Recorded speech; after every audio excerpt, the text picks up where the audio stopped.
Magandang umaga po mga kaibigan. Tayo po'y magkakasama na naman sa ating tapatan sa Aristocrat ngayong araw na ito. At mahalaga ang ating pag-uusapan sapagkat ito po naman ay may kinalaman sa ating bansa at sa ating kinabukasan. Alam po ninyo ay mainit ang issue tungkol sa mga nag-uumpugang bato tulad ng Estados Unidos. Hindi po yung bato sa Senado, no? Yung pong Estados Unidos at yung China.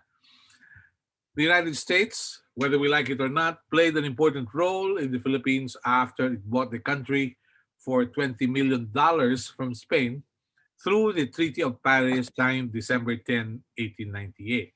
The Americans established schools and taught Filipinos their values such as democracy, among other things.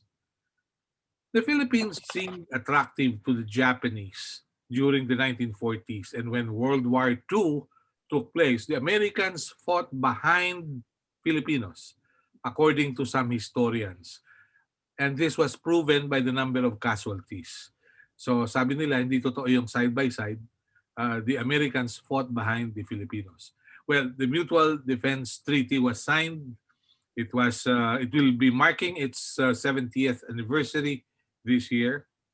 We have pursued an independent foreign policy in our Constitution, saying we are friends to all and enemies to none. How independent is our foreign policy? Can we not live without America, our big American brothers? One must recall there were 4,037,564 Filipinos in the United States as of December 31, 2018. And a significant amount of foreign remittances have come from the U.S., although there's a possibility that this came to be because most banks based in the U.S. are the ones used by Filipinos elsewhere when they remit money to the Philippines. Today, I recall former Chinese ambassador to Manila, Xiao Jianhua, who always said during events, "Whom would you trust, a cousin far away or your friendly neighbor?" referring to the United States and China. Let's discuss all issues today. And we have with us former Defense Secretary at dating Senador at kasama sa Magnificent 12 at dating Radyo Patrol, original na Radyo Patrol, Senator Orly Mercado. We're also joined by Dr. Chester Cabalza. Siya po ay Executive Fellow ng Council of Fellows and Vice President for Research and Strategic Studies at the Development Academy of the Philippines. Siya po ay nagtuturo sa UP, Diliman, dating Associate Professor and Course Director sa National Defense College of the Philippines. Pero what makes it interesting for him to be part of us today is siya po ay Fellow sa National Defense University sa Beijing, sa China, at Fellow ng US Department of State sa ilalim po naman ng University of Delaware. Marami pong napag-usapan na tungkol sa mga isyong ito. We're also expecting Attorney Antonio Ligon from De La Salle, Dr. Rodel Taton, the Dean of Graduate School of Law, San Sebastian College, Recoletos, Manila. And we also expect our good friend Jay Batong Bakal, the Associate Dean of the UP College of Law. So, mga kaibigan, we will start. Let's have the opening statements from our guests. Senator Orly Mercado, your thoughts about the Mutual Defense Treaty, the Visiting Forces Agreement, and the Enhanced Defense Cooperation Agreement. Mr. Senator, good morning. Good morning, Melo. Ay, nako, mahabang diskusyon nito, pero alam natin na talagang pag on the air ka, you can only, you're only as good as your 15-second sound bite. So it's a little difficult for us to be able to discuss, but we'll try. And I'm very happy to be with this eminent panel to give my contribution. Ay, nako, pagdating ng relasyon natin sa iba't ibang bansa, may mga bagay-bagay na dapat nating isinasa-isip. There are very basic things about it. Napaka-importante na paalalahanan natin ang sarili natin sa mga bagay-bagay na, number one, walang magproprotekta ng interest natin kundi tayo. It's very important that we take a very hard look at defining our national interests. The other thing is that apektado tayo ng geopolitics. Ang geopolitics natin, apektado ng location natin sa geography. It's all about geography. Where you are determines how you relate with your neighbors and your allies and your threats. Alam natin yan. Ikatlong bagay na dapat natin na isa-isip. Sa governance, ang pinaka-problema natin sa kalagay ay sa pamamahala, continuity. Pagtutuloy-tuloy ng mga bagay-bagay, mga proyekto, maging domestic at saka international. Pero isa pa sa mabigat na problema natin, it appears na wala tayong nade-develop na kultura ng pamahabang pagpaplano. Strategic thinking. I think that these are very critical issues. Now, it's not to say na wala tayong kapasidad, that we're not doing things at certain times. But on the whole, pag nag-zoom out tayo, ngayon, uso ang zooming.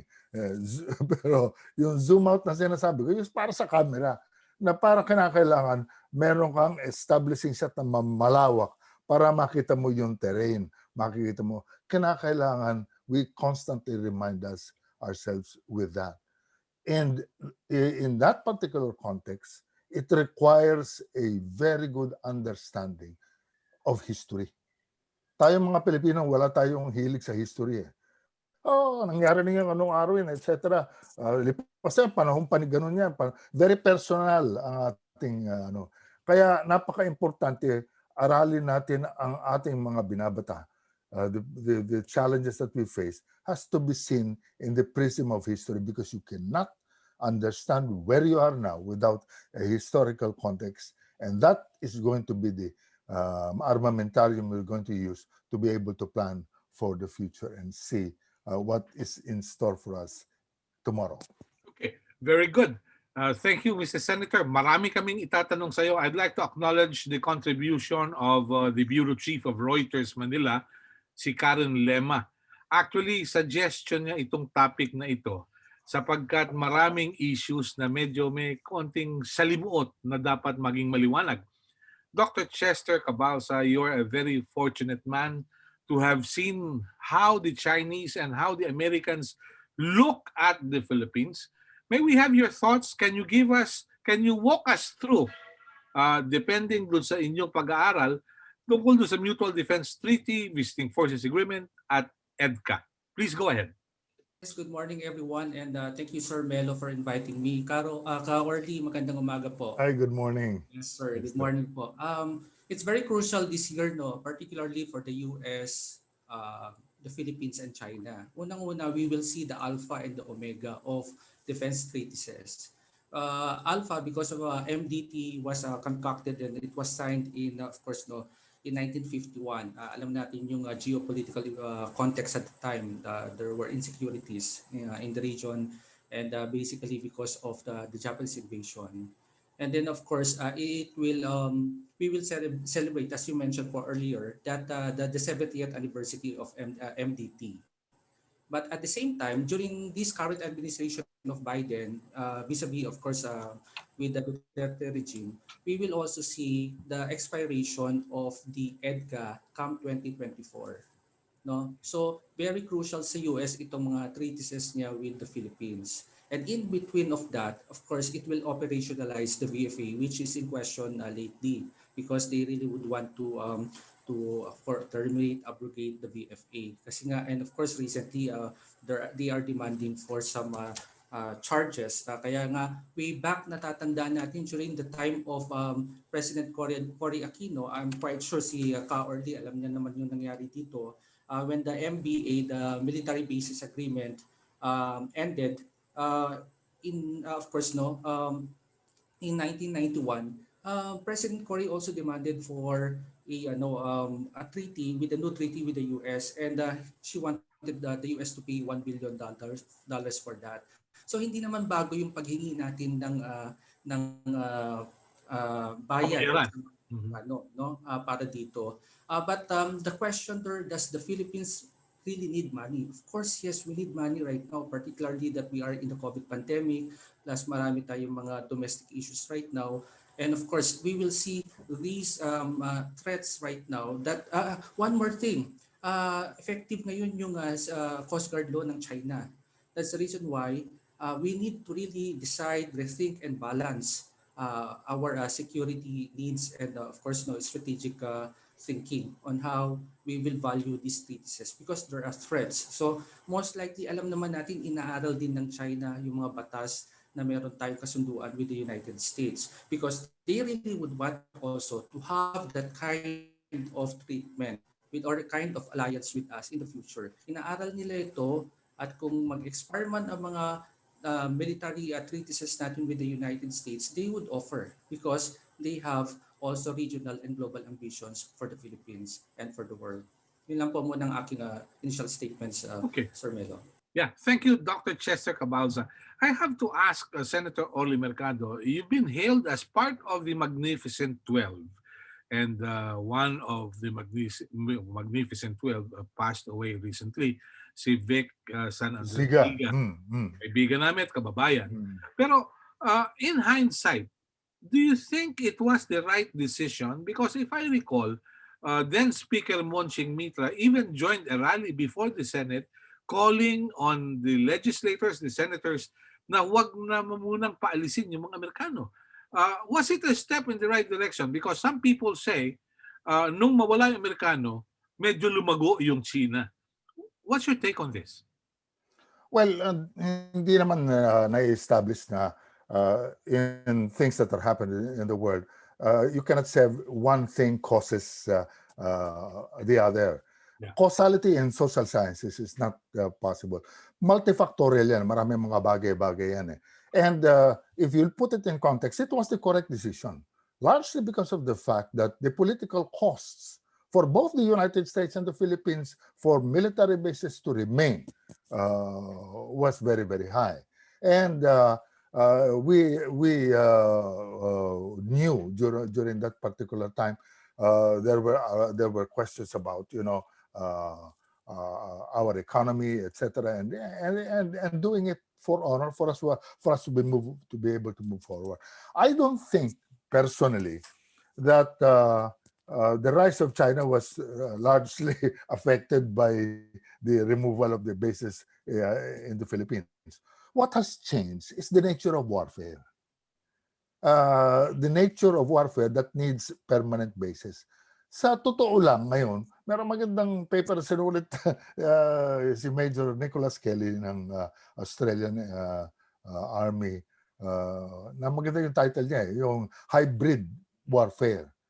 Sa kasalukuyan, ang ginagawa sa atin, hybrid warfare. Hindi naman tayo lumalaban ng we're not fighting even a naval war in the South China Sea.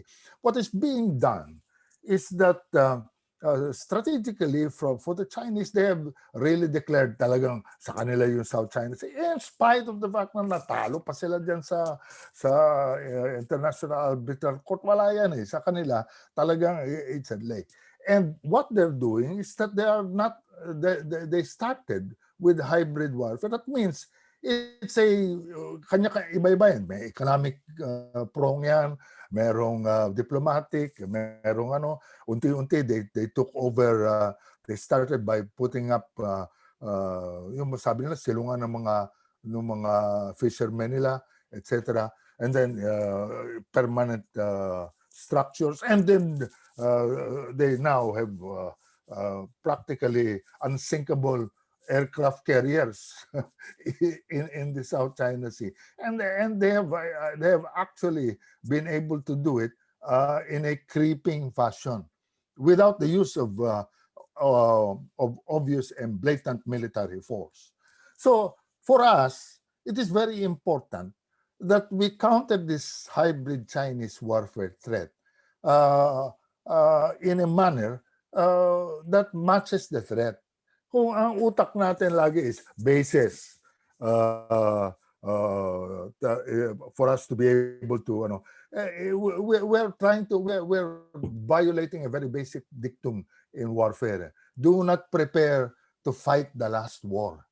Iba na ang labanan ngayon eh. Pag sinabing hybrid na ngayon yan, kasama rin yan ng cyber warfare, kasama dyan yung actual application. They're using the Coast Guard Kuno without the gray ships of the Navy to be able to avoid, they push and they push until to the point wherein there is a shooting war, but they relax and they stop when somebody saber rattles and causes some trouble for them, and then they will proceed later on.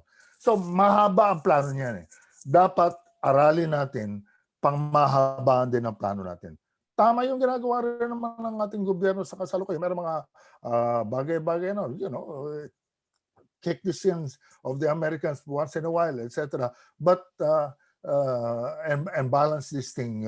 It's a balance. But that fulcrum has to move. That fulcrum should not move from one extreme to the other, or else we are the ones who are going to be put in a precarious position. Okay, very good, very well. But if there's one thing you proved doon sa inyong paninindigan, yung Magnificent 12, hindi kayo istampad ng presidente. Because Tita Cory was calling on, sige na, wag nyo na munang galawin yan. And you acted independently. Well, actually, nasa saligang batas naman natin. Nakalagay naman dyan. While it is true, and tama si Presidente Duterte, siya ang architect, the president, the executive branch, siya ang architect ng foreign policy. Sa totoo lang, merong mabigat na role ang Senado that all international agreements and treaties have to be ratified to be able to be implemented, and they are ratified with 2/3 vote. And then the reason why the basis agreement was rejected is that it did not receive 2/3 vote. Okay, maliwanag. Pero Dr. Cabalza, you had a chance to mingle with Chinese and American officials and intellectuals. How different are their views on the South China Sea and the Philippines? That's an interesting question, Camelo. No? Way back in 2011, when I studied in Beijing, there was already a debate discussion in our class. No? Kasi ang mga klase ko, mga defense attaches worldwide, no? The real ownership of the South China Sea. That was the title. And ang guest lecturer namin, yung chief ng, yung parang FOIT ng Navy nila. And really, they are very persistent with their narrative that historically speaking, of course, no, they own the entire South China Sea. Of course, no, namin ang nangyari since 2011 to 2016, and we won the arbitration case. And definitely their narrative on the 9-dash line, originally 11-13-dash line, nag-iba na rin, no. And of course, no, there are other narratives there.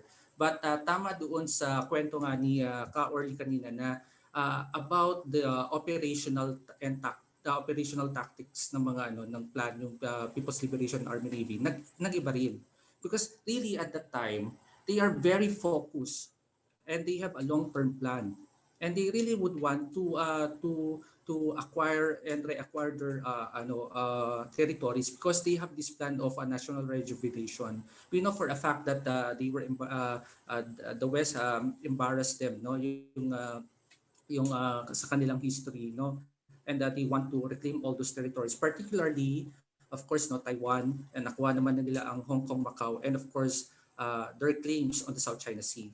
But definitely this will also solidify their claims that they magiging malakas silang bansa. Now, on the other hand, iba naman ang naratibo ng mga ng mga Amerikano nung nandun ako nag-aral ako doon sa bansa nila. And of course, no, they are more concerned with their strategies, grand strategies.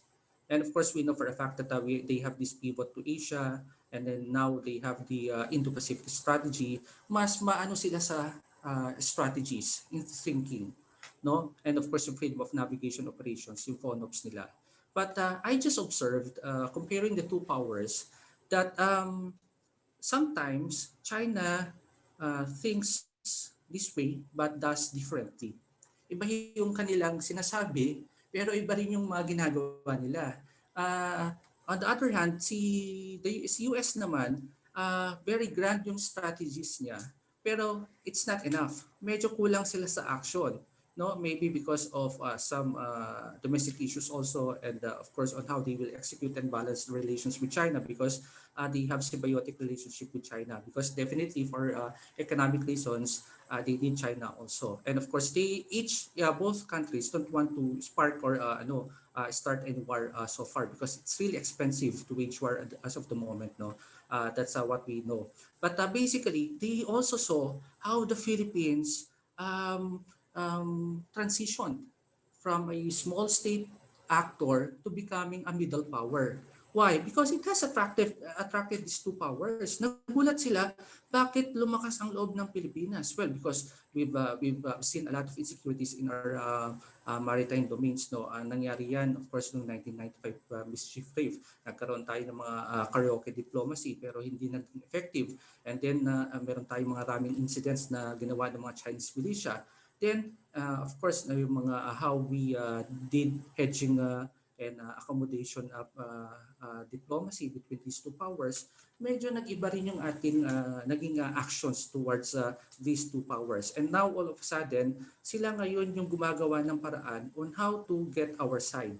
And that is something, because basically, it has never been experienced by the Philippines before na there are two great powers competing for our attention, and they would want that it will redound to their interest. So yun yung nakita nating mga patterns lately. But basically, in terms of how the Philippines will stand on this dilemma, it has to rethink of its national interest. No, dahil ultimately, tayo rin naman yung kailangang mag-redound sa mga policy choices and the options natin when it comes to engaging with these two great powers that are rivals right now. Okay. I don't know, pero binanggit mo, Dr. Cabauza, yung iba yung sinasabi sa ginagawa. Secretary Orly, nakita niyo ba yung pagkakaroon ng mga dove at hawks in China? Ito yung Yes. mga peaceniks at yung mga talagang I mahilig remember sa one. pera.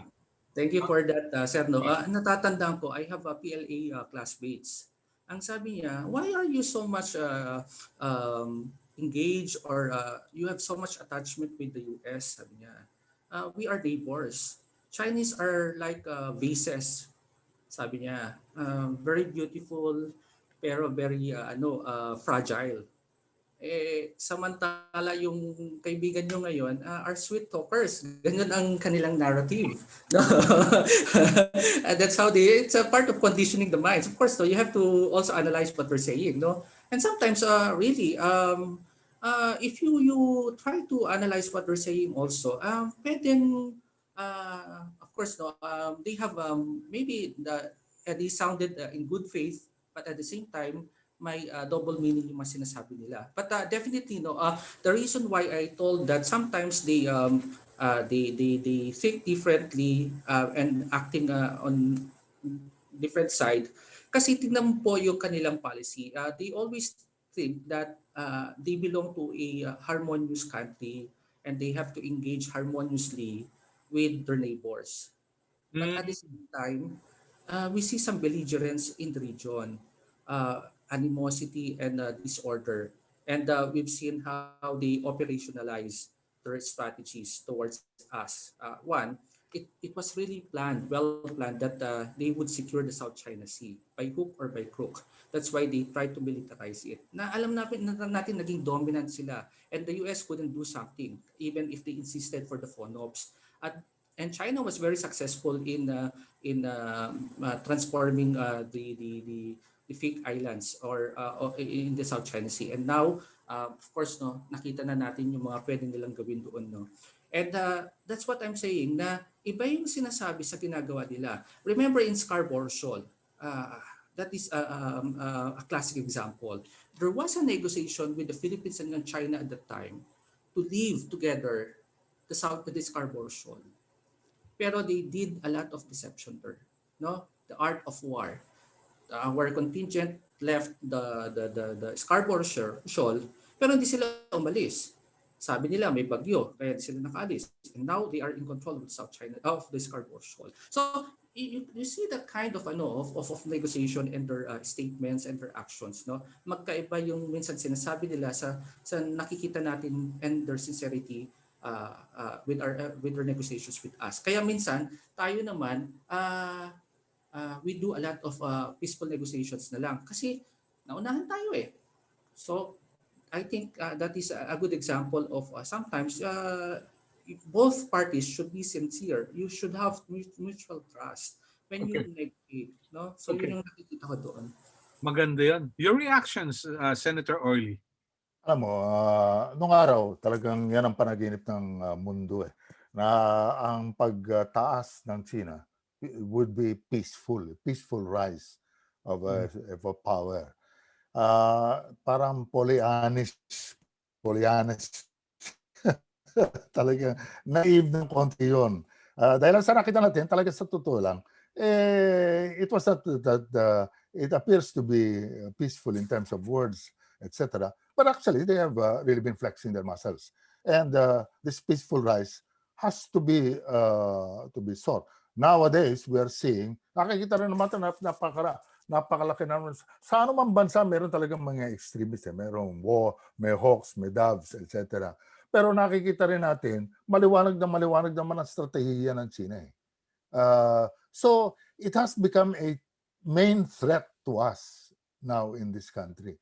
Pag binasa natin yung desisyon ng arbitral court, talagang maliwanag naman na talagang yung claim nila walang basihan. At napakaganda presentation ni Supreme Court Justice Antonio Carpio dito eh. Pinapakita niya, nasa YouTube pa yan, yung pinapakita niya yung maiiwan sa atin kung talagang wala tayong gagawin. So we have to protect it. Is in our interest. We have to be to protect our territorial integrity, and it's the job of the armed forces of the Philippines to be able to do that. But that doesn't mean it's a matter of going to war.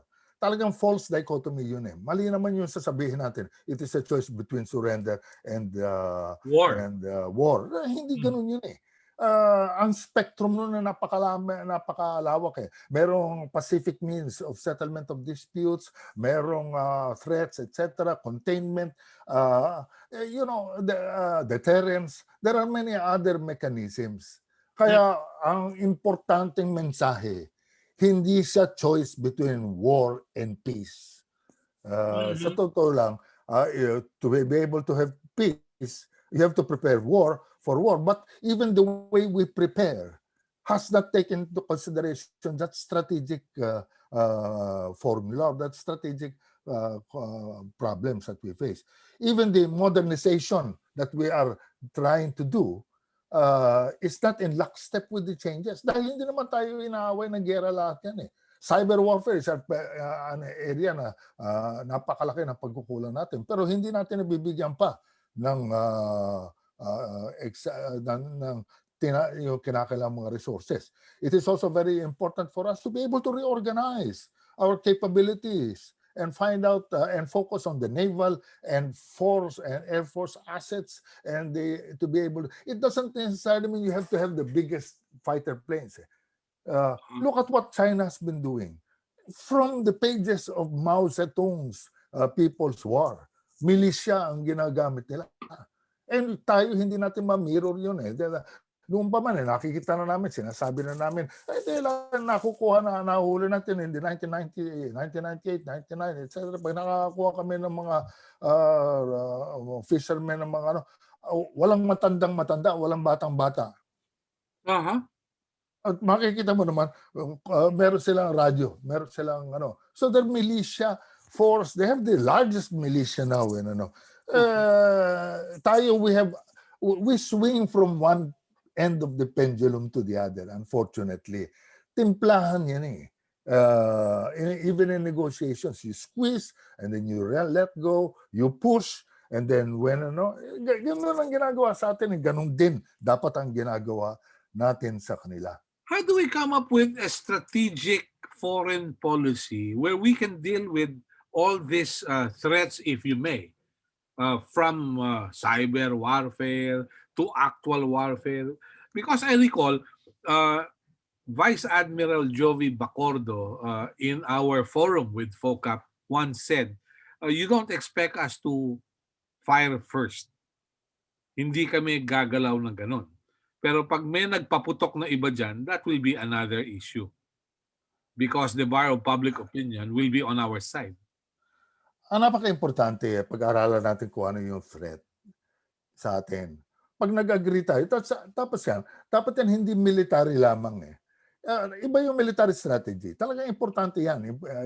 But that is under a defense, a national defense strategy. And that national defense strategy has to take into consideration and to listen to all sectors for us to be able to craft something. Because this is where you really need a whole of government approach. Ngayon, nakikita natin, ginagamit yung whole of government approach dun sa natitirang threat ng communist, etc. Meron silang LCAC, etc. Kinakailangan hindi malulutas ng militar.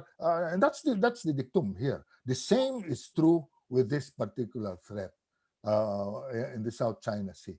It cannot be a military threat alone. Hindi, pag puro military ang magiging approach natin dito, walang mangyayari sa atin. Talagang hindi tayo makakascore dito. Pero pag gitgitan, iba-ibang mga klase mga laban yan eh. Kaya there are many other things that are component that would mean even our doctrines, our war material, our organization, napakaraming dapat baguhin sa Armed Forces of the Philippines because it's the biggest component, but it's not the only component in facing the threat of China. Well, I have to ask you this, Senator Mercado, Secretary Mercado, because we still have that revolving door policy within the Philippine National Police and the Armed Forces of the Philippines. What measures could be formulated if you have a revolving door policy where chiefs of staff just sit for a couple of months? Okay, yan talaga napakalaking problema. Alam mo ba yung problema yan 70s pa, 80s. Pinag-uusapan na talagang hindi malutas-lutas. Akala ko nalutas na nung panahon ni Pinoy because there was a bill. It was already, but it was vetoed by him. If we cannot gather nahawa na ngayon pati PNP. Yung mga nag-chief of staff. Well, that's only one. That's part. Pero napaka-importante yan. Magkaroon ka ng continuity. Kasi ang napakalaking problema ng pamamahala sa Pilipinas is continuity. We do not build on what was done previously and build institutions. It's all personal eh. Panahon ko ito, matatapos ang term ko, hindi, wala na ako rito, bahala na kayo rin sa susunod. Yun ang problema. Continuity. Yeah. Chester? Yes, sir. Alam mo, in 2018, may lumabas na po na NSS, yung National Security Strategy natin. Of course, ang naging problem dito, every administration has its own NSS, National Security Strategy. Of course, mas pronounced ngayon. But looking at the outline of our NSS right now, under this current regime, lumalabas na ang alliance pa rin natin with the United States remains primary.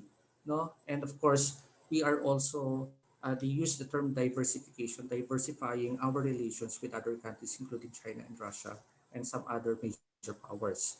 But the point is, tama yung sinasabi ni Ka-Orly doon na yun din yung pinupoint out ko doon sa dissertation ko noon na walang institutionalization yung mga policies natin dahil 6 years lang ang lifespan ng mga policies natin. Although we're not saying na dapat palit na dapat hindi na siya palitan because of insecurity. When we talk about security, meron tayong konsepto ng VUCA dyan, volatile, uncertain, changeable, ambiguous, and disruptive. Pabago-bago yan kasi hindi natin ma-predict minsan yung attitudes and thinking ng mga leaders and nations, no, definitely. But you have a core interest na dapat naka-stipulate doon sa national security strategy mo regardless of who the leader is. Kahit magbago man ang liderato natin, kung alam natin yung core values and core interest natin, hindi magbabago yan. Ngayon, i-translate natin with our discussions right now with our treatises, defense treatises with the United States. Mukhang ang tagal na nung mga treatises natin sa kanila. Since 1951 up to now, nagbago yung geostrategic environment. And definitely, along that decades, nag-iba rin yung mga major powers. In the past, the Japan was a threat way back at that time. Now, it's China. And what remains unchangeable is the United States is still the superpower, and we have these defense treatises with them. And in those treatises, ang daming nangyari domestically and with our bilateral relationships with them. Unang-una, ang daming mga sabi nila masyadong pro-US dahil it caters only to the immunity of the officers and military personnel of the US, lalo na pag may mga criminal charges sila towards Filipinos, and Filipinos become second class because of the asymmetrical conditions given in those treatises, no? And it's not perfect. Those treatises are all not perfect.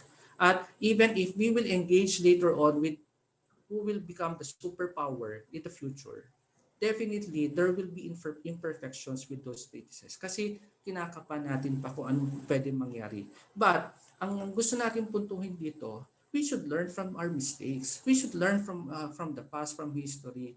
Ano ang saan nagkulang yung mga partido? Saan nagkulang yung mga treaty parties natin?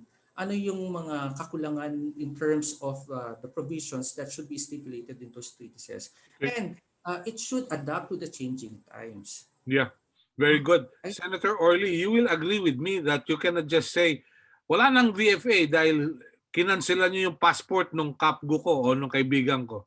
Hindi ganun, ano? That should not be the case. Ang talagang napaka-importante is that ano ba ang national interest natin? Pag well-defined ang ating national interest, may mga ganyan mga insidente kung saan tayo napipika, etc. Meron ano yan, nangyayari yan. Pero we must have the larger picture. But dapat yan, pati yan, marerevise natin pati doktrina natin, how we do things. Tapos kailangan maliwanag na maliwanag yung external defense strategy natin. And if, for example, it requires, we cannot really, under our circumstances, defend our interests in South China Sea. What is the alternative? Ano pa ang kailangan natin? You need allies. Dapat may sandigan ka, may kakampi ka. Dapat hindi natin kaya. Kahit nasa international law, kinakailangan ma-whip up natin ang international public opinion on our side. So, maraming mga bagay na we should be doing all at the same time. It's not one thing alone. So, I think the other thing is to come up with a credible organization. We have to reorganize our armed forces in such a manner na talagang importante ang Navy at saka Air Force natin. Hindi yung standing army. Standing army was World War II. It's panahon pa ng ano. Unfortunately, we still have lingering problems like the problem with the CPP, NPA, etc. Noong una nilagay na sa pulisyan, binalik na naman sa militar, etc. You know, kung pati yung mga bagay na yun, urong-sulong tayo, we cannot stay the course. You lose in a struggle with a country like China that has a very, very long view of things. What are the Chinese saying? They keep on repeating paulit-ulit eh. Ano mga core interest nila? Amin ang Tibet, sabi ng China. Amin ang Taiwan. At amin din ang South China Sea. Ibig sabihin yan, from their point of view, pamatagal, kano man magsasasayaw tayo, we can saber rattle what we want, they will always go back to their core interest. That doesn't mean we give up. We have to define our national interests, our core interests. And that should be our mantra. And that, to me, is critical. Naalala ko, lagi kong kinukwento sa mga estudyante ko. 1967 una ako magpunta sa China. Cultural Revolution. Nung kumakanta yung mga bata doon sa Xi'an na nandun ako, guest ako, sabi ko doon sa interpreter, ano yung kinakanta ng mga bata? Mga 10 years old, yung mga masaya-masaya talaga siya. What's the name of the song? The title of that song is a popular song nowadays. What's that?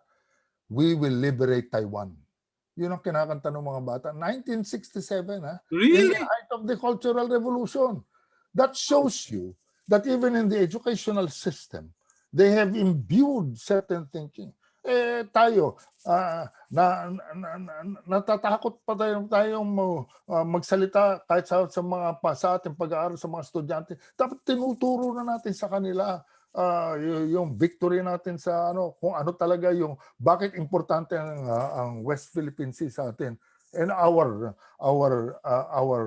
the very basic fact that we are a maritime country and we must defend our maritime resources because that is our existence that is being threatened. Okay. But looking at our internal conditions today, how serious is the insurgency problem? Because it's been the focus. In fact, binubuhusan ng bilyon-bilyong Yeah, piso. ngayon, How serious Oh. is the insurgency? No, actually, the question to be asked is why is it that we have not been able to really end Insurgency. the insurgency? Simple lang naman ang sagot yan eh. Extreme poverty. It's all about poverty. And tama yung approach ngayon ni Presidente Duterte. Buwasan mo na But if it is well spent, no? It addresses and builds institutions in marginalized barangays that have been the home of the CPP-NPA. We will be able to win the war. There is no military solution to that problem. Yeah. The military is part of it. The military solution is part of it. But even nung araw yung ang tactic dyan clear, hold, consolidate, develop. Pagdating sa consolidate at saka develop, dun bumabagsak. Kaya balik na naman yung Nagkakaroon ng misspelling dahil yung develop nagiging envelope. Well, putting money pero putting money, throwing money at the problem is fine if it gets to the poor. Okay. Okay. I got your point. Pero is it just coincidental that insurgency exists in areas where people are poor and where political dynasties lord over? Yan. Maliwanag yan. Gumawa ka lang ng mapa. Kunin mo yung mapa ng lahat ng affected barangay sa CPP-NPA. Tapos gumawa ka ng separate plastic. Kung ano yung mapa ng mga barangay sa pinakamahihirap. Yung walang doktor, walang eskwela, walang yung mga lumads, doon lalabas yan. Makikita mo, nandun ang CPP-NPA. Okay. Dr. Cabalza, yung ibang bansa walang insurgency tulad nung sa atin. Na marami na ako narinig na defense chief at chief of staff at PNP Director General saying, we will lick insurgency. I've heard that time and again, over and over again. Yes, I do agree with some of the points of Ka-Orly.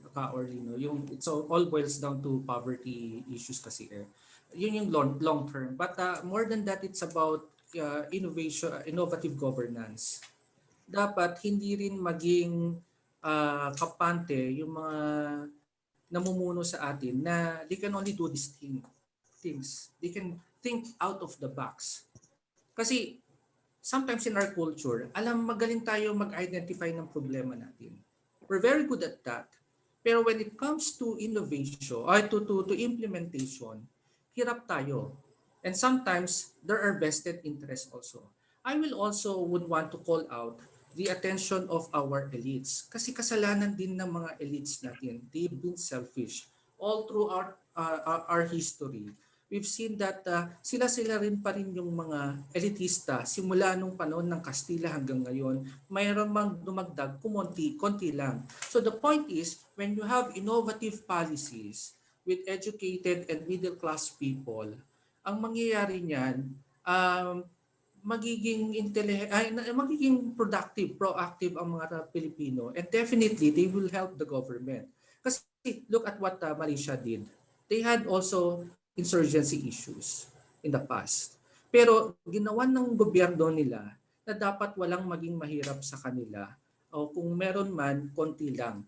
And that started on how Malaysia was able to build itself. No, they think that they are developed nation in Southeast Asia. That's their thinking. No, pero of course in the HDI hindi naman ganun ka-develop pa. But the point is they were able to overcome that problem in terms of insurgency. That also leads to the issue of for a fact na nagiging red tagging yung mga issues natin ngayon in universities and kadugtong yan eh. We need progressive minds. At dapat din yung nasa poder lalo na doon sa mga institusyon na masyadong sarado yung doktrina nila, kailangan din mabuksan yung kanilang pag-iisip at lumawak yung kanilang training. Because basically it's a whole of nation approach there.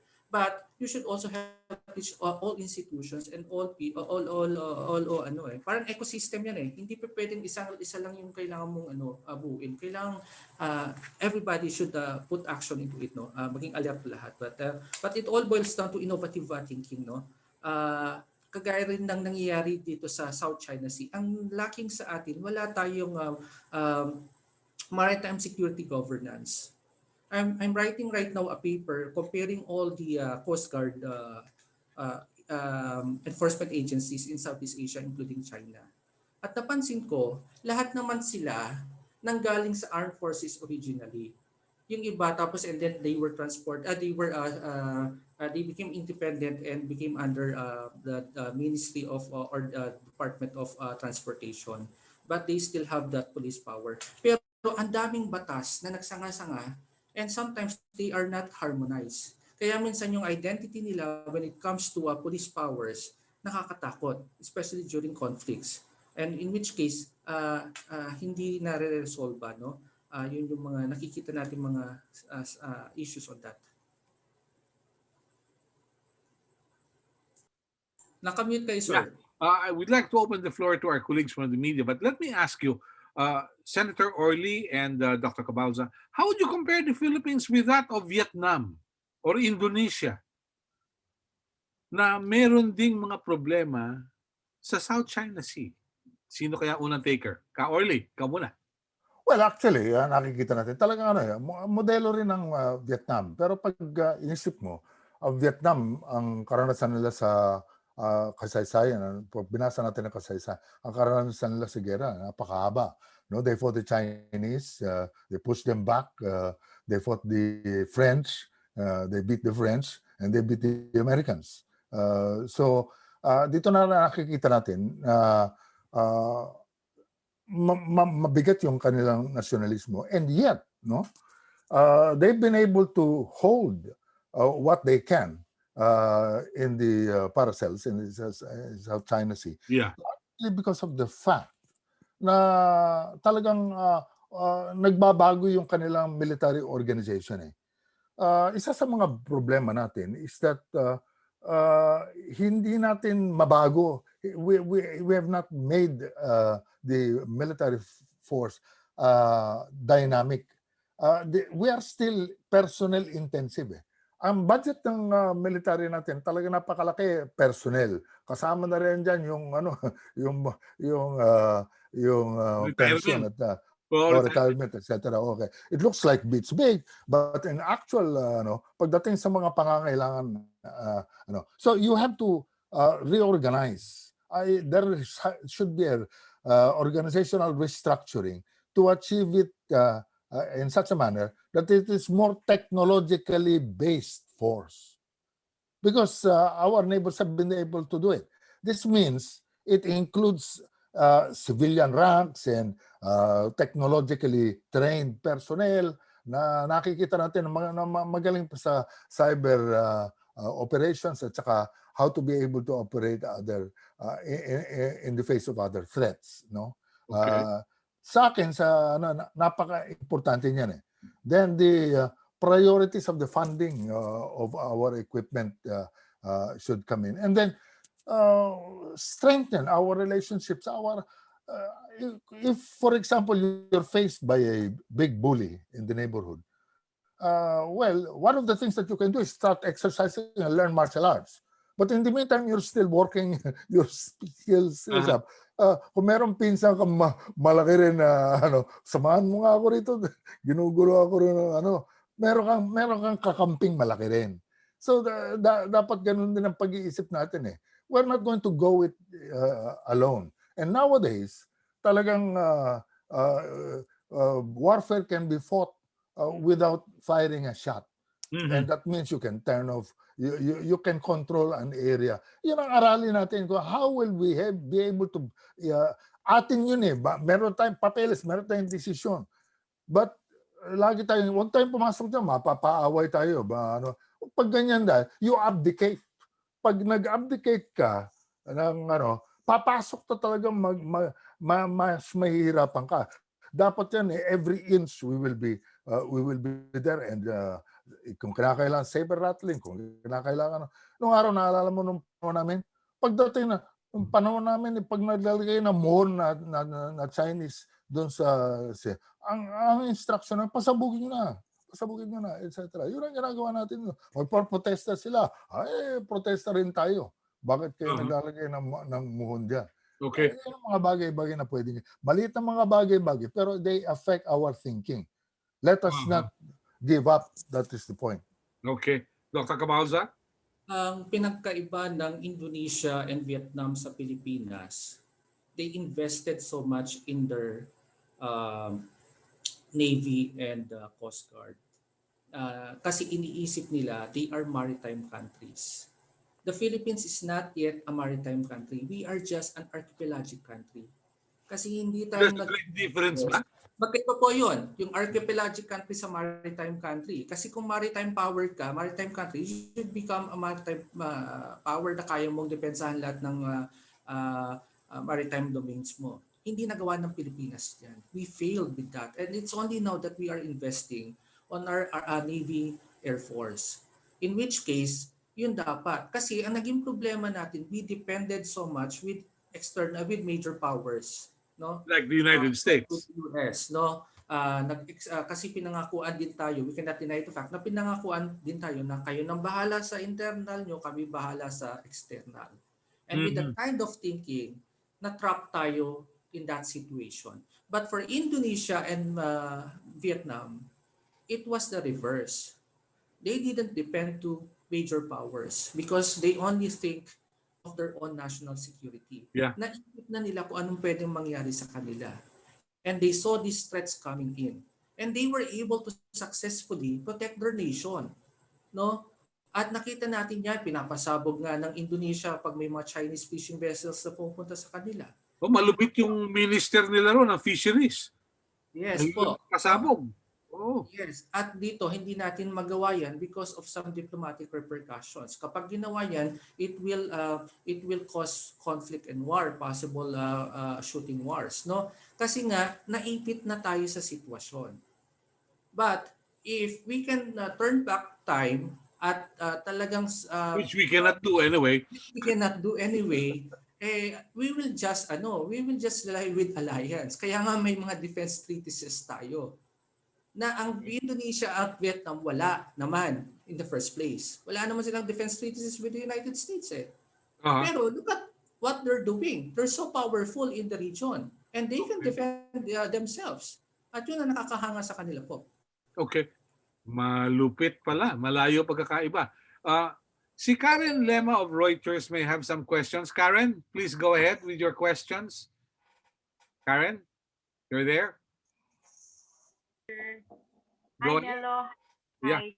Asan yung video mo? It's not working. Video. Oh, it's Looking not working. Can you hear me? Yeah, good. Okay. Go ahead. Okay. Hi, sir. Thank you. Thank you for this forum, Melo. Appreciate it. It's your idea. Just jumping off from the recent comments that the president made, that's really something that I think other people wanted to understand. You heard the president say that he wanted the United States to pay if they want to keep the visiting forces agreement. I know Mr. Chester already mentioned that this is not something new because the Aquino administration even demanded similar payments. But what I'm trying to understand is what do you make of that statement? And in particular, sir, insofar as the VFA agreement is concerned, can that be done? And what is it that we can ask payment for? I think for the basis it's very clear since they'll be paying rentals, but for the VSA, for me it's not really clear. So it's something that I want to understand. The president, I think, made follow-up comments in saying that they wanted armament and arms to make us at least on equal footing with whoever country we are at war with. Thank you, sir. Yeah. Your comments, please. Well, yung proseso naman ng assistance, nine-negotiate yan at the Pentagon level, tapos yan pumapasok. Para sa atin din yan, pumapasok sa budget yan, sa House of Representatives ng Amerika at saka ng Senado. So mayroong proseso yan. Talagang hindi naman maaaring doon sabihin na this passes through a particular process like what we have here. But I think the president has articulated certain things that point to the frictions that we have in our sometimes love-hate relationship with the Americans. Sa totoo lang, it's the only game in town for us in terms of the South China Sea. Wala na tayong masasandalan kung hindi yan for the moment, no? Until we're able to yung sinasabi ni Chester na ginawa ng Indonesia at saka ng Vietnam to strengthen their navy, etc. That will take time. Sabi ko nga, learning martial arts to face the bully, you'll have to exercise and it will take time. But the point here is that it is very critical that we strengthen and we do not lose the positive thing is that even during Trump's time and now, it appears there has been some consistency. That means that the Americans feel that it's not in their interest to relinquish their influence as a Pacific power. Kasi yun ang question ng araw talagang nung dumaan si Trump, the question in our minds is simple.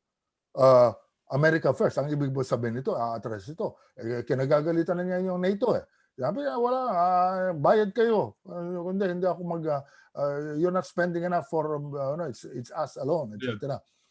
Tayo malayo pa. Could you imagine? But if we study a little bit more, we can find out that talagang it is in the interest of the American economy and economic survival and position in the world for them to be a Pacific power. So this, to us, is part of it. So that means that if we can get them to also continue these patrols, this freedom of navigation, it can, for the time being, be a deterrent for the continued militarization of what assets the Chinese have done. Otherwise, it will grow so big that ni isang galunggong wala tayong mahuhuli dyan sa lugar na yan dahil sa they insist it is a Chinese lake. Yeah. Doctor?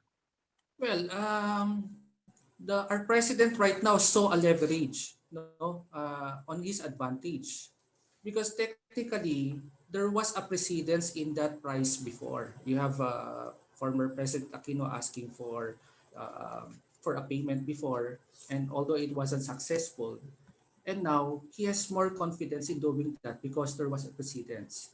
And let's look at the case right now. There are two superpowers courting the Philippines. If he couldn't ask that favor from the US, then he could turn to China.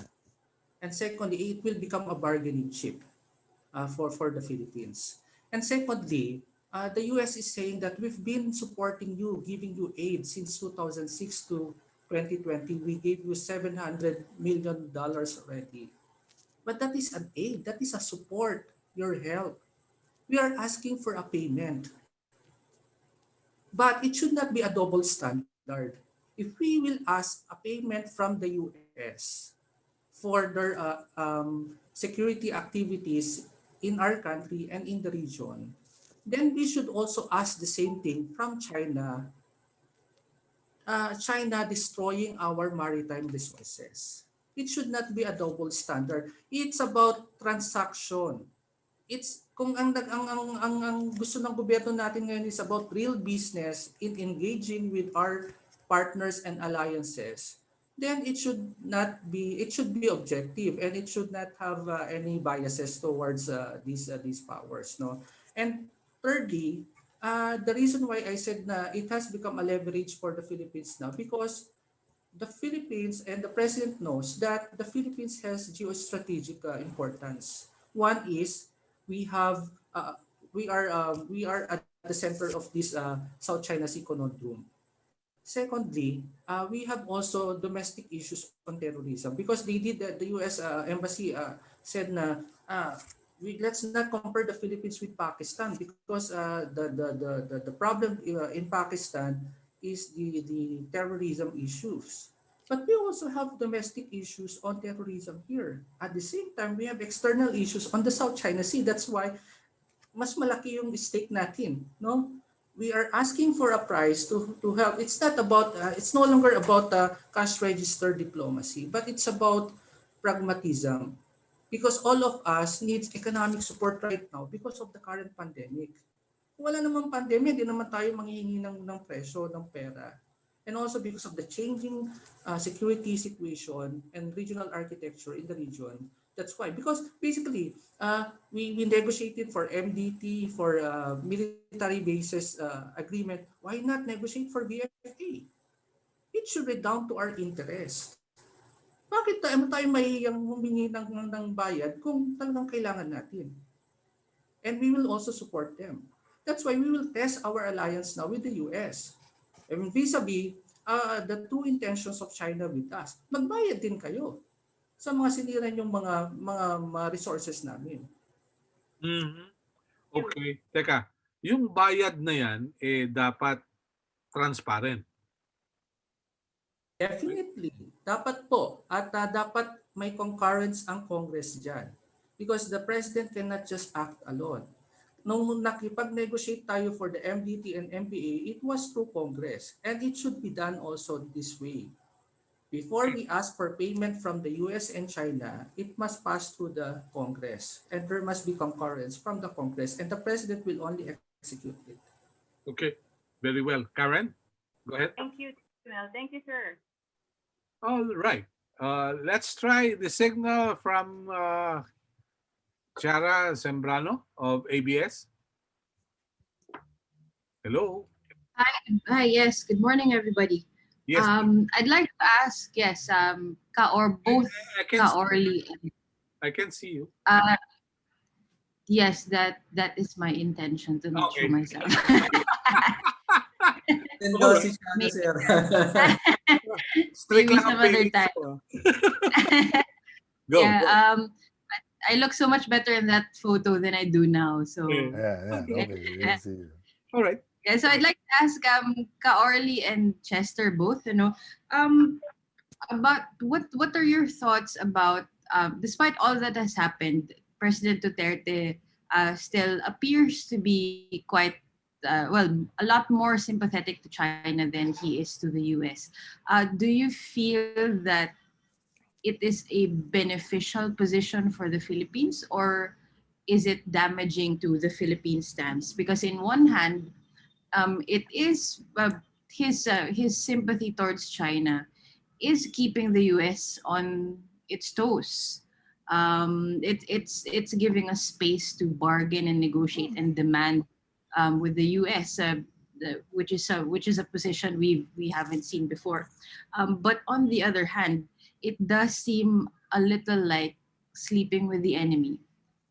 It's cozying up to the person, the country that is causing the problems in the first place. So, anong tingin nyo dito sa sa posisyon ng presidente?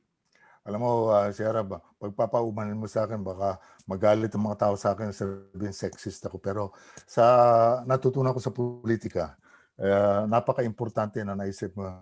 Never fall in love. Just go to bed. Dahil lang sa Delikado. ninyo. Okay. I'm sorry. Sinasabi ko lang to. Largely because of the fact that napaka-importante na sa isip natin. Mga taktika yan sa negosasyon eh. Hindi naman, yan ang mga bagay-bagay na yan. Personal relationship and friendship is important. It sets the tone. But it can only do so much. If it is really contrapuntal and then it's really at odds with your interests, remember, yung external, your foreign policy is an extension of your domestic policy. Kung ano nangyayari sa iyong bansa, napaka-important. May particular na mga interest tayo na dapat talagang pangalagaan. Kaya, ang importante dyan, basta well-defined yan, yung taktika na ginagamit ng presidente, etc., we leave that to him. The fact that he was able to establish very good relations with the president of China is a very it's a laudable fact, because this is diplomacy at the highest levels. The fact that he can, there's rapport between him and President Xi Jinping, that's great. But what I'm trying to say is that alam naman natin yan, talagang may hangganan yan. And what defines everything is not emotion, kundi our national interest. Regardless of how palatable or how nice a person is, that is beside the point. In the end, what does it do to our national interest? Well, for me, when Duterte came into office, he was a popular leader, just like the former president of the United States, also a populist leader. Both of them are populist leader at the time. And the reason why he tried to go with and also the president of China is a populist leader. So tatlo silang populist leader. Ang reason why he favored much Beijing than Washington, because some of his personal and national interests aligned or got favorable responses from Beijing than from Washington. Kaya medyo nag-alay muna siya kay Beijing. And also because he was like trying to test the waters that if we can befriend China, perhaps they won't antagonize us anymore with our claims in the South China Sea. Pero hindi ganun yung nangyari, because China is very consistent with its claims over the South China Sea. And they militarized it, and there were conflicts and of course misunderstandings between these two leaders or the three leaders. And all of a sudden, naipon lahat yung mga galit din niya with the US because of some injustices. Because of course, we are a former colony of the United States. And also, for his personal tirades against the US also, because they issued a lot of comments over his war on drugs and human rights violations and so on, which he couldn't get that from Beijing. Kaya medyo lumihis siya ng konti sa Washington. But there's a new president right now in the United States, and he's trying. Duterte is still trying on how uh, to engage with Washington right now. Pero mukhang si Beijing kasi nakakuha na ng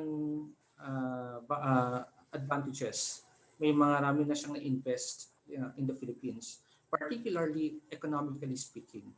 A lot of economic projects, and Beijing supported him in his build programs. We'll see later on how Washington will catch up. Particularly, I think the most crucial thing in the remaining 1.5 years of Duterte will be how to restore the damages on the military defense treatises, particularly on the VFA, the MDT, which we will celebrate its 70th year on August, and also by 2024, where EDCA will of course will initially be terminated. We'll see how the Philippines and the United States will work on that restoration of their building of trust and mutual trust with each other. And I don't know if China, Beijing will get end use of that. Follow up ko lang. So you believe that it's a good thing to review ang sabi ni Secretary Roque, not just the VFA but also the MDT and also the EDCA. Right. Do you believe it's a healthy thing? Right. Yes. Kaya nga ang opening statement ko kanina, it's the alpha and omega of defense treaties. Kasi mag-uumpisa sa Mutual Defense Treaty, which will operationalize the VFA, and also it will extend to EDCA because it's an expansion of the VFA. Kasi hinawakan niya na rin yung Maritime Safety and Security, HADR. Now, without all the specifications on the deterrence there, and because of the changing security and environment and architecture in the region where China is perceived as a threat, then it should be spelled out. We need some clarity in those defense treatises. Otherwise, it is stuck from the past. Parang historical na lang siya, magiging moot and academic. Then we have to revive it in order to respond to the current and changing times. Because yung MDT focused before of the threat way back in 50s, 60s, and 70s. Japan is no longer a threat. And so with other, we don't have Seattle anymore. But today, we have a multilinear and multipolar world. Iba yung nangyayari because great powers are competing right now for that position to become a superpower, and China is a potential candidate for that superpower position to replace the United States. Now, it will also translate on how we will see the future. Because gaya nga ng ng kaninang sinasabi natin, our national security strategy is only until 2022. The next Philippine president will have another national security strategy, and it will also affect our defense treaties with the United States. If VFA will survive this year and so with MDT, then that will also affect what would be the foreign policies of our next president. Mm-hmm. Okay. Secretary Orly? Isa sa dapat gawin natin, napaka-importante, is to be able to understand deeply the threat that already exists for us. And that is the threat of this Chinese hybrid warfare na ginagamit sa atin. Sa atin kasi hanggang ngayon ang framing natin ng mga threats is a military threat. The reality is that we are being pilloried on several fronts, and the military portion is only a component of that. So, if we try to understand this hybrid Chinese warfare, then we will be able to come up with a strategy to counter it so that future activities and threats that come, that emanate from China, whether directly or indirectly related to the South China Sea, will be understood and we can prepare. That means that we have to do things also to be able not only to understand, to counter that. If that is a threat that we have to counter, that means we have to reorganize, modernize. Kasi sa atin, ang thinking natin ng modernization, bili lang ng vapor, bili lang ng barel, bili lang ng aeroplano, modern na tayo. Sa totoo lang, hindi yun ang hinahanap natin sa modernization. Dapat yan ang capability natin na de-develop, we have to reorganize it in such a manner that it is not personnel focused alone, but technologically capable. Kaya ayaw magsalita ng reorganization naman. Dahil marami kinakabahan pag sinabi mo sa militar, sabi, ay mawawala na kami ng ng mga rango, ng mga posisyon, etc. That it can be studied and undertaken in a way that you can assure them that they will not be out of a job, that there are other things that can be done. And that means also getting us technologically capable. So yung modernization mo dapat threat-based, and it must not be only personnel focused, but it must be technologically focused. Then we can say, nakita mo nangyari sa Amerika? Kahit ng pinakamayamang bansa sila, na-hack yung kanilang eleksyon. Ngayon nagkaroon ng snowstorm sa Texas, bagsak din yung kanilang power. Even water was a problem. So even technologically advanced countries can be undermined in such a manner. So we have to be very careful about that. Very good. All right. Kiara, okay na? Meron pa? May pahabol pa? Mamaya na lang, Sir Melo, pagka nakapagtanong na iba. Okay. All right. Baka may Thank tanong you. kasama natin si Catherine Cruz of CNN Philippines. Catherine, got some concerns? Please go ahead. Catherine? Wala? Okay. Si John Patrick Conde. John, got some concerns? May feedback kasi yung ating mga nanonood. A retired general said, tama ang sinabi ni Senator Mercado tungkol sa insurgency. Ang problema talaga sa consolidate and develop phase ng campaign na papel ng mga politiko, diyan ika nagkakaproblema. Katulad ng problema sa Lopez Quezon, nabanggit niya, nung magkaroon na ng consolidation, kailangan yung water system. Ang sagot ng mayor, kokonti ang botante dyan, wag na lang. You know, I can believe that. hindi ko malaman kung ROI ang gusto nung politiko eh. Return on investment. No? Tapos yung malaking budget sa personnel services, dapat daw magkaroon din ng reassessment dun sa recruitment at deployment ng uniformed forces. Tama yun, tama yun. Yung feedback ay mula kay retired General Irene Manawis. Okay. So, i-acknowledge ko lang. Tapos, dun sa isang tanong pa rin, gentlemen, do you think there will be much changes sa pagpapalit ng administrasyon? Because I do remember, nabanggit ni Agnes Calamard ng naging guest ng FOCAP last January. Nabanggit niya, pag meron dalawang superpower na naglalaban for supremacy in an area like South China Sea, all other issues take the backseat, including human rights. So parang lumalabas, whether you like it or not, kay Republican, kay Democrat, the policies will remain. You've had a long time, Senator Orley, dealing and talking with these people, your counterparts from the United States of America. Your thoughts, please.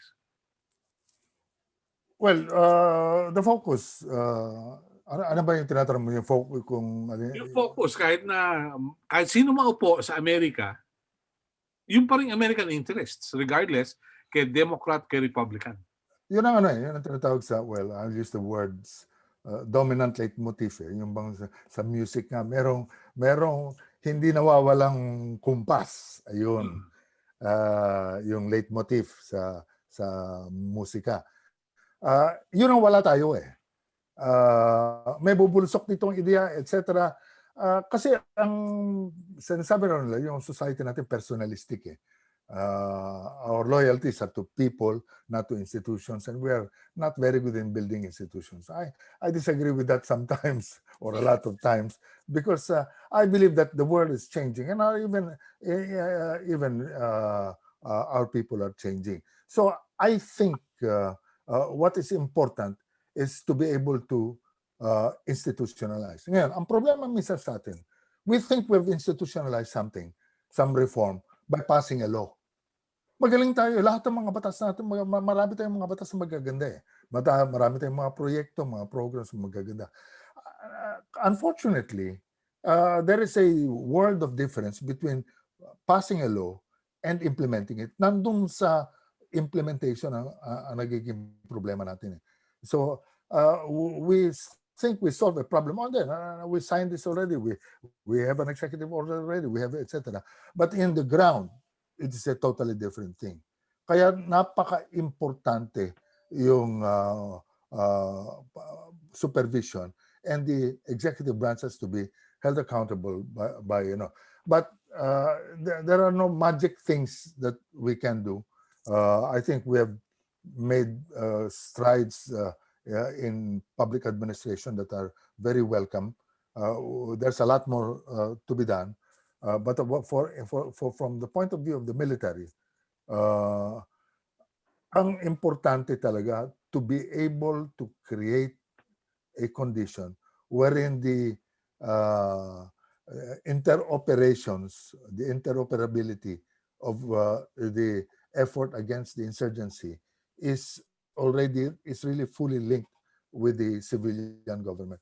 Isa sa mga napansin ko sa pagtuturo ng sa CGSC, sa SADAP at sa iba pa mga sa Ateneo at sa UP is the fact that we're now beginning to realize napaka-importante para sa mga estudyante natin sa militar to understand how to operate within the bureaucracy, the Philippine bureaucracy, the government bureaucracy. Mhm. To teach them how to fight is fine. But the fights now that we have are no longer just with the weapons that they train. They can shoot very well, they can bomb accurately, but that may not be enough. How to operate with the mayor, how to see to it that projects are done, etc., is going to be part of it. Pag sinabi natin, hindi, bala na civil society yan eh. We lose pa. In the end, tumatakbo sa militar eh. Kahit na sa pamamahala, the president has been relying mostly on military generals to be able to implement, because he thinks that, and rightfully so, it's going to be faster, and they follow orders more easily. But then again, that's only part of the game. So I think we should take stock of how we are being able. Do we go to the substance? Substantive ba yung changes na nakikita natin or that we want besides passing a law? Okay. Yes. Dr. Cabauza? For me naman po, there should, now in which we're trying to do, kasi kasama ko naman si Ka Orly sa DAP, sa CGSC, NDCP, and now with the PCG. We're trying to humanize the curriculum and of course the trainings of our uniformed men and women. Dati, of course, nandun pa rin naman yung operational training nila na war fighting. But ultimately, beyond that, they should also be well-versed and be sensitive when it comes to human rights and also to international laws and treatises of the country. Para pag sumabak sila dyan at mayroon tayong kanegosasyon or may mga violations, they know what to do and what should be done. And they should also advise. Also, syempre, alam naman natin dyan, may hierarchy pagdating sa mga uniform personnel natin. But that, pag nagiging strategic na sila and they have the voice to decide, maalala pa rin nila yung mga sinasabi namin ni Ka Orly na isipin niyo yung mga human rights violations also and some of the things that we discussed on the international laws, no? Because ultimately, but the question na tinatanong nyo kanina po, even the American interest, regardless of their political parties, no, will only think of their own, they will not think about human rights issues now. Okay. The US should still continue kasi yun naman, they should teach what they preach, kasi kilala sila, especially now that they have a great competitor through China na hindi masyado tinitignan itong mga issues na when it comes to human rights and of course international law. They Okay. should still become the vanguard of these values, because ultimately countries or the international community without values, common ground values, will not survive, and we will only go into war and conflict without having all these this kind of values, no, kailangan pa rin kahit papano ipagpatuloy pa rin nila itong mga sinasabi nila towards that. Yeah. One brief question for Senator Orly and Dr. Cabalza. Can we do away with GSC in the promotion? It's not general staff course. It's called governor, senator, congressman na nag-i-endorse for promotion. Ka, Orly? Alam mo,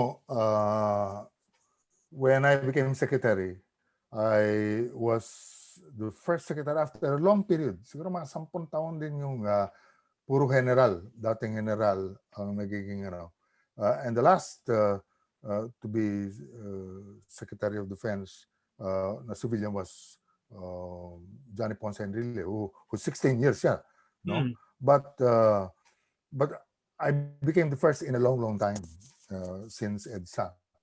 So one of the things I kept saying to the military was that I understand that there are two very important things for the officers, and that is rank and assignment. I will leave that to you. As a politician, yan ang bagay na hindi ko pakikialaman. And the thing I will do is protect you, protect your process. No matter how many problems you have, kahit na sabihin mo meron kayo din mga problema sa promotion, etc.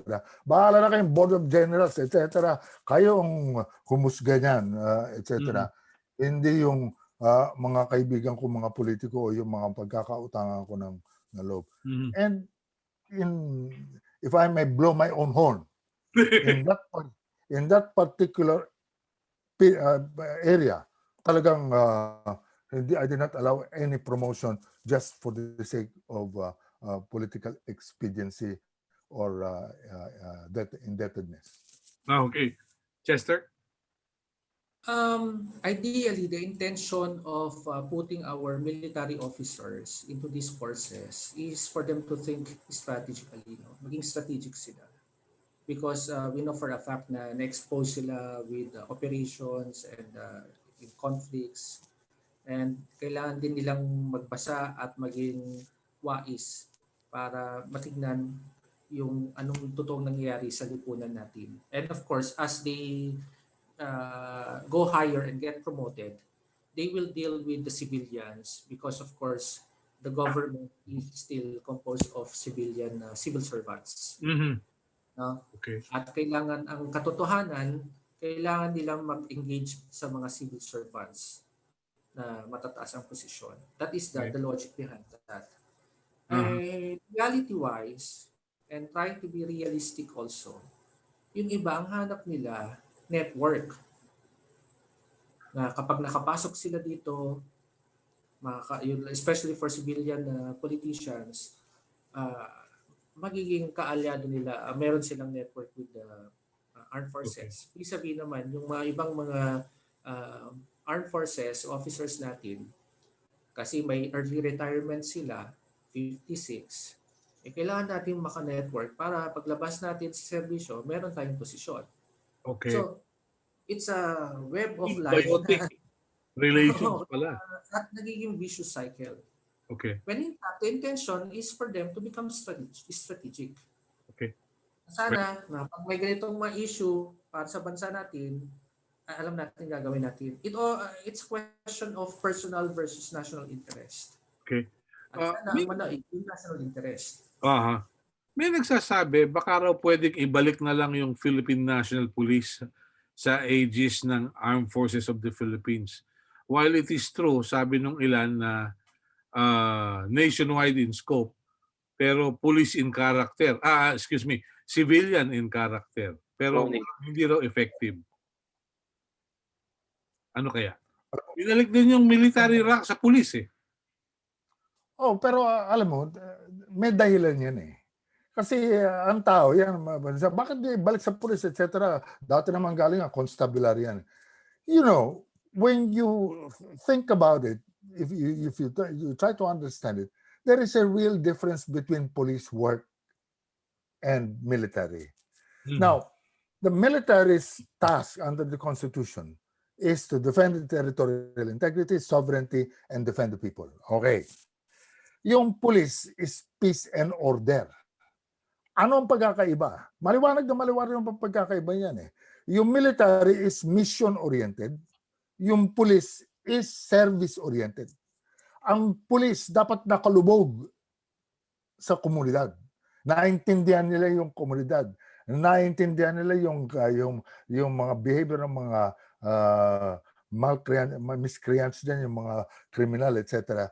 Samantalang, we don't want to see in the community the military and their armored personnel carriers or tanks or big warfare. Dapat yan nagsasana yan para doon sa mga mas mabibigat na kaaway ng bansa. So, that being the case, these are two different organizations. Kaya yung Constitution ay maliwanag naman sinabi eh. There shall be a national police organization, national in scope, civilian in character. Yung pagbabalik sa maliit na bagay na lang sabi niya sa akin, okay, they want to be called colonels, etc. But it is bringing back the military mindset. Kaya ang pulis, hindi mo nakikita sa kalsada. Parang military yan, nasa kampo. Pag nagkakaroon sila ng parada, makikita mo lahat ang pulis. Sa ibang bansa, nakalubog ang pulis sa komunidad. Nagpapatrolya. Nakikisa. Kumikilos doon sila sa crime prevention, nasa mga eskwela, nakikipag-usap sa mga nagbabantay ng mga drugs, etc. Nandun yan eh. Hindi yung tatawagin mo na lang na puro SWAT na lang yan, tapos babarilin na, etc. Hindi ganun eh. Okay. Dapat prevention ng krimen. And the crime prevention, the most important crime prevention is the way your police is organized. Ikaw, Melo, tanungin kita. This week o last week, ilang pulis na nakita mo sa kalsada? Marami. Marami, nasa kalsada. Meron, may nasa kalsada. Ako pag nakakita, bihira ako makakita ng pulis. Ewan ko kung saan ka nagpupunta. Pero ako bihira ako makakita ng pulis. The point there is that one of the biggest crime prevention is police visibility. Yeah. Visibility in the areas where Now, you don't want the special forces. You don't want the combatants, the Philippine Scouts or the Philippine Rangers, or the Rangers and the SEALs. You want to see them in the streets. Okay. That's the most important. You want to see our police patrolling the area. Very good. That's nice. I can see policemen in highways. Okay? Nasa highway sila. Okay? Sa EDSA, kung minsan sa Mindanao Avenue. Hindi ko alam kung bakit. Basta, minsan partner sila ng MMDA. Dr. Cabalza, your thoughts? Okay, sir. Ang dahilan nila para igalang sila at katakutan ng publiko. But it's a sign of weakness and insecurity. Bakit mo palalagyan ng ranggo kung ang kanilang trabaho kailangan lapitan sila ng publiko, ng mga tao at tulungan sila. Meron naman tayong militar na may ranggo na ang kanilang responsibilidad ay protektahan ang bansa natin. But Okay. I think it's a psychological conditioning of the minds here, because basically with or without the ranks, if the organization is functioning well and the personnel and the officers are doing it rightly based from their mandates, then it's not a question of their added ranks. Okay. Kasi mas lalong matatakot ang tao dahil ang trabaho nila, sila dapat ang tutulong sa atin. Very good. Okay, may isang tanong dito. Tama raw po kaya si General Esperon in saying that ECLAC has awarded so much support because the Davao Region insurgency problem has been reportedly solved. Is this award proper? What's your take on this? Well, I'm afraid I'm not too familiar with the Davao experience. I have no personal knowledge. Pero maraming ginawa sa Davao na naging batayan ng success ng ano eh. Naalala mo nung araw talagang ang mga ang kaliwa, ang komunista doon, talagang yung Agdaw, yung Nicaragua. Nicaragdaw. Nicaragua. Di ba? And Davao was able to show how to be able to control this insurgency in that particular area. There are a lot of successes in many areas that Davao can be very proud of, and I think deservedly so. Whether it can be replicated is another question, but I think the models are already there. Okay. May isa pang pahabol dito kay Zo Vidal. Ang sabi niya kung ito ikang si Xi Jinping had not been elevated as premier, would the geopolitical climate sing a different tune sa West Philippine Sea and ASEAN? Premier na kasi siya Hindi, palagay ko maliit na bagay yan Pero ang dapat pag pinag-aralan natin ang kasaysayan ng isang bansa, talagang makikita natin ang pagpapalit hindi lang ng personality ng mga namuno, kung hindi nung struktura ng gobyerno. At bago kay Mao, talagang watak-watak ang China. Nagkaroon ng civil war, revolution. Si Chiang Kai-shek versus Mao Zedong. Nanalo si Mao, hindi complete ang kanyang pagkapanalo dahil tumakas sa Taiwan si Chiang Kai-shek. But what happened after that revolution, although it was a disaster economically, etc., was a unification of the of China, and to me, that's one of the most critical things. Now, the rise. Remember, they still claim to be a communist country.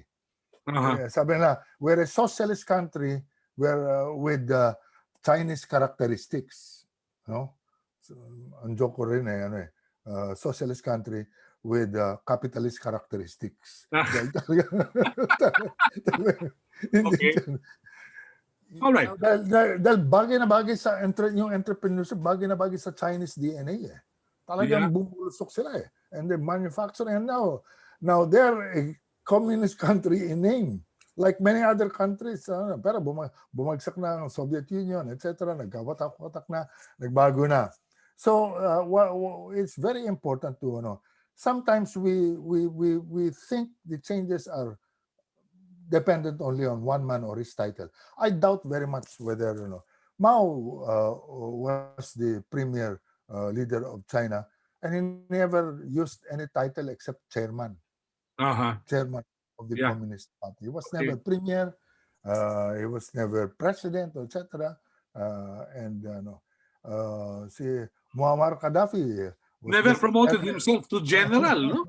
Colonel na lang. Yeah. Our president enjoys it more to be called mayor. Okay. All right. Yes, sir. Yes, I think we should understand the history of China kasi very dynastic sila, no? And we have a current dynasty right now, which is the Communist Party of China. And of course, starting from Mao to Deng Xiaoping to, of course, Jiang Zemin to Hu Jintao, and you have Xi Jinping. Kahit na-promote yan as premier, they will still carry on with the vision of Mao Zedong. And of course, with the vision of Deng Xiaoping to rejuvenate China and a strong power and a global economy. Nandun pa rin yun. And the mere fact na panahon pa ni Jiang Zemin, nagplano naman dyan si Deng Xiaoping dyan sa South China Sea na operationalize ni Jiang Zemin through karaoke diplomacy with us. Pero naging mas matapang lalong pinalakas ni Hu Jintao yung PLA kasi halos magkapareho lang yung armed forces capability natin during Jiang Zemin Pero tignan mo nag-leapfrog si China because they funded really their armed forces and they really it matters to them their military modernization program. And because they have grand strategy as a global superpower. Tayo wala naman tayo pong grand strategy. No, regardless of whether or not Xi Jinping will be there, tuloy-tuloy po. And secondly, kung mangyari man yan at Xi Jinping will step down in the soon, parang sa Russia lang yan na magpalit-palit lang ng position yan si Putin at si Medvedev, no? Parang ganyan lang yung gagawin nila. Mhm. It will be a transition, something like that. And definitely, na-reach na ni Xi Jinping because he wanted to replicate himself as the new Mao Zedong eh. Mhm. So, ayaw niya talaga, gusto niya stellar din yung kanyang position in Okay. the history of China. Would you So, also give credit to Zhao Enlai, who designed the foreign policy of China during Mao Zedong's time? yes, of course, no. They do collective thinking and actions kasi in China. The party does it, and the party has the upper hand. Taga-execute lang yung mga presidente nila of that, no. If they Uh-huh. go beyond that, because they have some personal ambitions also and something to prove to themselves and to the country. Yeah. Kaoli, your thoughts? May alam mo, naalala ko nung Cultural Revolution 1960s and 70s. Ang isinisigaw ng mga followers ni Mao Zedong yung down with the capitalist traders. Yung presidente nilang si Liu Shaoqi. At saka sila Deng Xiaoping. They were the ones who were in prison and they suffered. Yeah. Why? Because Mao was fighting. Yung Cultural Revolution was focused on preventing those who wanted to introduce capitalist innovations in the economic management in such a manner that it will destroy their purity of Marx, Lenin, and Mao's thought. Pero nakita naman natin nangyari. Doon nakita natin kung paano socialism or centrally planned economies don't work. Nung binuksan ng China, talagang nagbago. And when Deng Xiaoping said, to be rich is glorious, to be rich is fine. Talagang, yan, sabi niya, ano ba, walang problema kung anong klaseng pusa yan, itim o pula, itim o puti.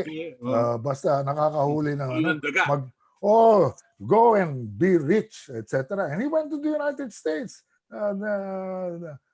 Deng Xiaoping went to the United States, even toured it, etc. It changed. People were thinking, oh God, this is a real sea change in terms of the ideology. And we were all hoping for a peaceful rise of China. Ayun pala, kung nagkaroon ka ng poder, talagang mahirap nang pigilin. Kaya tayo, nung nag-iingay na sila talagang nagwawala ro sa South China Sea, magtampisaw lang sila yung tsunami na dumarating sa Pilipinas. Kaya we have to learn how to live with it and how to cope with it. Not to surrender to it, but to be able to assert ourselves in spite of the obvious imbalance in terms of power. Okay. What are your thoughts? Can we exist without the Mutual Defense Treaty if we do away with the Visiting Forces Agreement? And let's not enhance the defense cooperation agreement with the United States? Alam mo sa akin yung Mutual Defense Treaty, yung framework lang yun Talagang ang nandun sa VFA at saka sa EDCA yung implementasyon. With the threat that we face with China, we have no choice. Wala tayong choice.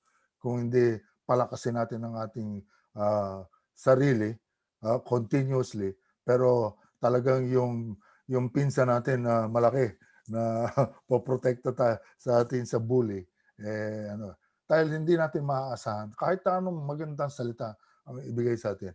Ang China at ang kanilang core values, core interests are at direct odds with the Philippines' core interests. Okay.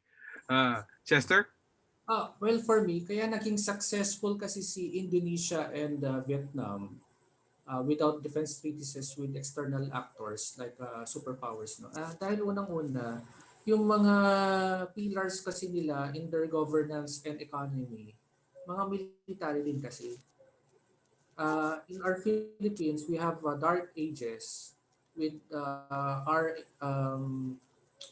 with our partnership with the military. Kaya nagkaroon ng martial law, ganyan. Kaya naiba yung constitution natin, we have civilian supremacy and so on. Kaya yung mga defense secretaries natin, ginawa nating mga civilian.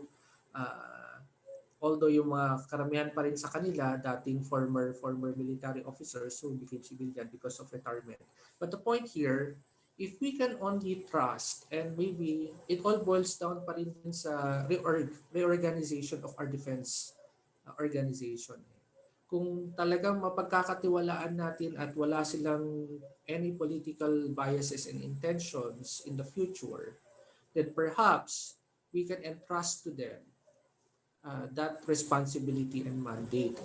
Uh, dahil makikita natin, kinakailangan din ng kapag umalis na tayo sa mga defense treaties natin, particularly with the US, kailangan patunayan ng armed forces na kaya natin. No? Kaya natin tumayo mag-isa, and there should be a concrete plan with that. Okay. Kinakailangan i-implement ng mabuti dahil dito mahinang-mahina ang Pilipinas when it comes to implementation.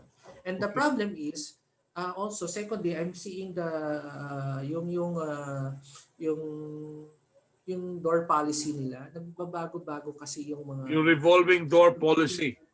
door policy nila. Nagbabago yung mga chief of staff and also yung mga heads of offices doon sa department na mahirap din gawin. Ang ginawa kasi nila sa Indonesia and Vietnam, hindi ganun yung sistema nila, no? Magkaiba yung organization and values nila. Kaya sa ngayon medyo mahihirapan pa tayo. What I will consider is continue with that treaties, with those treaties, pero dapat symmetrical. Pantay tayo. Just like in the VFA, may VFA 1 and 2, may countermeasures din. No? Kung ano ang demands ng Pilipinas at ano ang demands ng other party, may common ground. Okay. All right. Maganda yun I don't know Orly, pero may nakikita ka bang gagalaw sa darating na eleksyon sa 2022? May mamanukin kaya ang China at ang Estados Unidos? I still have to hear people dreaming of becoming presidents talk about strategic thinking. So do you think these superpowers will actively get involved in our politics? Orly? Ako wala ako sa sirkulasyon kaya ako na nag-online ngayon. I was hoping you'd give me some chismis about who is positioning. Wala ako talagang koneksyon ngayon talaga.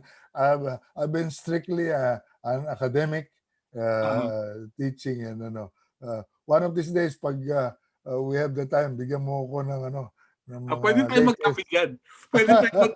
Bakit ang hindi? Pero Chester, bago tayo mag-wind up, I will have another question for the good Secretary, Senator. Pero anong tingin mo? Will the US and China play an important role in the coming elections? Alam mo, dapat ina-assume na natin na sa kasalukuyang panahon, talagang kasama sa pakikialam sa eleksyon ang gera. Tingnan mo nangyari sa China, sa US with Russia and now they say pati China nakikialam. Yung mga hackers, yung mga kasama na ngayon yan. Pag hindi mo in-assume yan, talagang anong klaseng support? Anong araw talagang mga suporta very open. Ngayon, undermine. Lalabas yan kasi kung nasa interest mo, isang bansa ka, ikaw ang China, ikaw ang Russia, nasa interest mo na hindi lumabas yung isang kandidato nito dahil so far, ang track record niya, tayong binabanatan na tayong ginagawa, iniipit, etc. Di pabagsakin mo yan. Kung meron ka makitang parang si Trump na mukhang transactional, makikipag-deal ito. Merong hotel ito merong itinatayong hotel sa Moscow ito, etc. O talaga, ito transactional. Ito, pwede tayong makipagnegosyo rito. Magnenegosyo yan. Meron naman silang kumikilos naman na ginagamit yung social media. Talagang pag binanatan ka ng trolls dyan na talagang mayayari ka, mayayanig ka. Katulad ng nangyari kay Hillary Clinton. Talagang nayanig siya. Noong una, akala lang, 12% ang lamang niya sa popular vote, etc. Wala rin. So we have to assume that the world has changed. The military conflicts have changed. And now you cannot separate the military conflicts from the other types of conflicts that do not look like somebody shooting a gun or a mortar. So the point now is we have to prepare for a more comprehensive defense system. That is what the nation needs. Okay. Dr. Cabalza? Yes, sir. The mere fact that the US has spelled out that China is a real threat to their national security and a competitor for the US, dapat magising na rin tayo sa katotohanan na magiging parte na ng politika, ekonomiya natin ang China. And also, at the same time, the mere fact that China is investing so much on our trade and economy, particularly on the Build program of the current administration, that's a sign na nandito sila at tutulong sila sa susunod na presidente ng Pilipinas.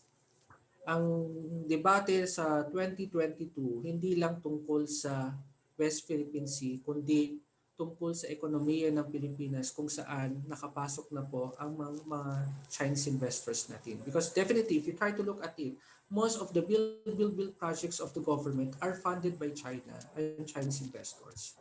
Let's accept that fact. It's a reality. But where is the US there? Ang madalas na tinitingnan natin with the US is their aid for assistance and also with our treaty with them. Magkaiba ang kung paano ang approach ng dalawang bansa. But ultimately, paulit-ulit naman natin sinasabi na maging balanse tayo at let's look at the national interest of the Philippines. No, we cannot go away with these countries because definitely they will stay Okay. and they will be here for the long time and will engage with us. Very good. In closing, what do you foresee sa mga susunod na buwan? Si Ka Orly, sabi niya insulated siya. We will have time for some gossip later. Pero definitely, what do you foresee in the coming months? Don't you think it will be very exciting until October this year when people dreaming of becoming presidents file their certificates of candidacy? Ka Orly.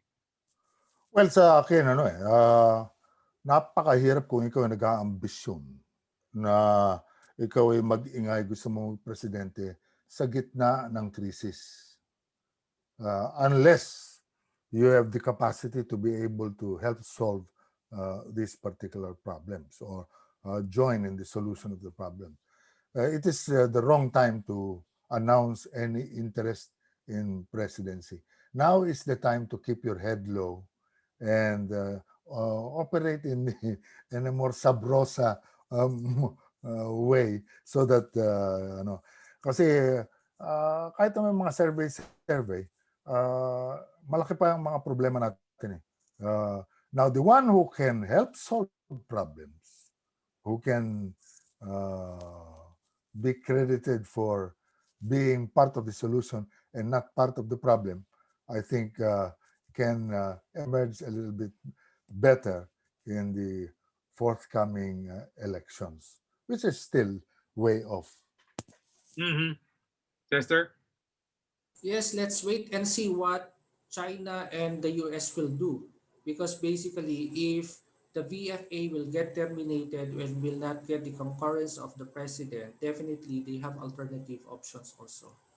And vis-a-vis with China, if China will not become the most dominant actor in the South China Sea and will have a head-to-head parang tug of war with the US, definitely the Philippines will get affected with this. Okay. Alalahanin natin na very strategic yung location ng Pilipinas. Hindi tayo pag-aagawan ng dalawang malalakas na bansa kung hindi nila nakikita ang importansya ng bansa natin. And definitely it will matter and it will change. The next president, I would suggest, should be well versed when it comes to national, regional, and global security. Hindi lang dapat yung nakikinig siya sa mga advisors niya o sa mga kundi alam niya kung ano totoo, ano ang talagang problema ng Pilipinas. Okay. Because that will help him or her to be more aggressive, advantageous also, and think of the national interest of our country and our people.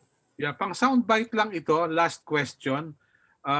Doon sa nangyari sa Thailand na may mga nagpo-protesta at may nahatulan dahilan sa panglalait sa hari, at doon sa mga nangyayari sa Myanmar, mahalaga pa ba yung ASEAN, yung pagkakaroon ng konsultasyon at nag-iisang tinig? Is ASEAN still relevant? Because we're thinking of coming up with one community. Considering these internal events, how relevant is ASEAN? Bago tayo magtungo kay Ka-Orly, Chester, ikaw muna. Well, it is considered as one of the oldest regional organizations in the world. Lagi tayong kinukumpara sa European Union. At kung ano ang ginagawa ng ASEAN, kinukumpara sa European Union. Bisag kung anong ginagawa ng European Union, tinitingnan din ng ASEAN. The relevance of ASEAN now, it has morphed actually from becoming an economic organization to political security organization. Ngayon, gusto na nilang mag-focus on the socio-cultural. Pero nakikita natin, there is that ASEAN way. Yung kultura must also evolve in the ASEAN. In terms, hindi natin babaguhin yung kultura ng bawat bansa, kundi yung kultura of decision making in the region. Because that is another thing. Lalo na yung you have to get the concurrence of all nations over what issue. Ang hirap-hirap nung gawin. Hindi kinakailangan din also na may mga ibang mechanism kung saan yung mga leaders nito kailangan maging effective also in voicing out their views and also their advocacies, because ultimately yung ASEAN medyo naging static siya lately, no? Kailangan talaga mag-evolve siya, no? Yun ang akin nakita ko. Okay, Ka-Orly? Well, meron malaking oportunidad ang ASEAN na matupad yung kanilang pangarap na magkaroon ng centrality sa pananaw sa ASEAN. Yung ibig sabihin sa region natin, naka-focus doon sa organisasyon. If they are able to resolve some of the problems that are being faced now in Myanmar, and also help come and resolve some of the problems that are so deeply rooted in Thailand. Kasi ang kalaban ngayon ito mga kalaban ng demokrasya ang katapat . So this is a test. Otherwise, pahina ng pahina . Palagay ko, nabanggit ni Chester yung ASEAN way. Nung naging ambassador ako sa ASEAN, I was the first permanent representative. Isa sa mga disconcerting yan. We don't vote on things. We wait for a consensus to happen where everybody will agree. And then your organization becomes as fast as the slowest. And considering that there are also differences in systems. Meron mga demokrasya, meron mga military control o dictatorship pa, meron naman mga advanced economies na mayayaman na talaga, etc. Talagang iba-iba ang agwat. Kaya ang nangyayari niyan, nagmi-meet, madalas ang mga meeting, ang trade ang medyo bumulusok. Ngayon, pagdating sa seguridad, napakahirap na challenge yan. Dahil lang sa, hindi mo pwede i-compare sa EU. Sa EU, meron silang common currency sa kanilang region. Dito hindi. Meron pa silang lawmaking body sa Brussels na makes policies for all countries, all 27 countries. Pero sa ASEAN, wala noon. We do not want to give up part of your sovereignty. Because you have to give part of your sovereignty up for the good of the common of the region to be able to act as one. If everybody decides, hindi, ayoko nyo, that will infringe on my sovereignty, it will always be a talking shop in terms of the political and security issues and the socio-cultural. Doon sa economic, meron naman mga mabibigat na achievement. Yung pagbababa ng mga taripa at saka yung trade has been successful. But we hope that we'll move forward. I agree with Chester. Yung waiting for everybody to agree, yung ASEAN way na yan, dapat yan ilibing na, itapon na in the dustbin of history. We do not need that now. You need quick action. You need response from the region, considering the new challenges that we face in this century. Very good. I'd like to thank Ka Orly Mercado for taking time out to be with us. Si Dr. Chester Cabalza. Sina Attorney Ligon at Attorney Taton, may mga hearing, hindi pa makahulagpos doon sa kanilang mga hukuman. Si Attorney J. Batong Bakal, hindi makatayo doon sa title defense sa National Defense College of the Philippines. But it's a worthwhile discussion with a member of the Magnificent 12 at dating senador ng Republika ng Pilipinas at dating Defense Secretary at si Dr. Chester Cabalza na dating fellow ng People's Liberation Army Academy sa China at nasa Department of Anthropology ng University of the Philippines at nakapag-aral din sa Estados Unidos. Sa mga kapatid natin sa media, sa mga profesional na lumahok at nakinig at nanood, si Percy Aranas ng Rotary Club, si Mr. Melchor, at si Dr. Tan Chio Chong ng Chinese General Hospital, and to the rest of the general public from Saudi Arabia to the United States. Maraming salamat po. Until next time, it's a pleasure to have you with us. Ka Orly, Dr. Chester, thank you very much for your presence. You're welcome. Thank you very much. Until next time. Thank you. Thank you very much. Thank you.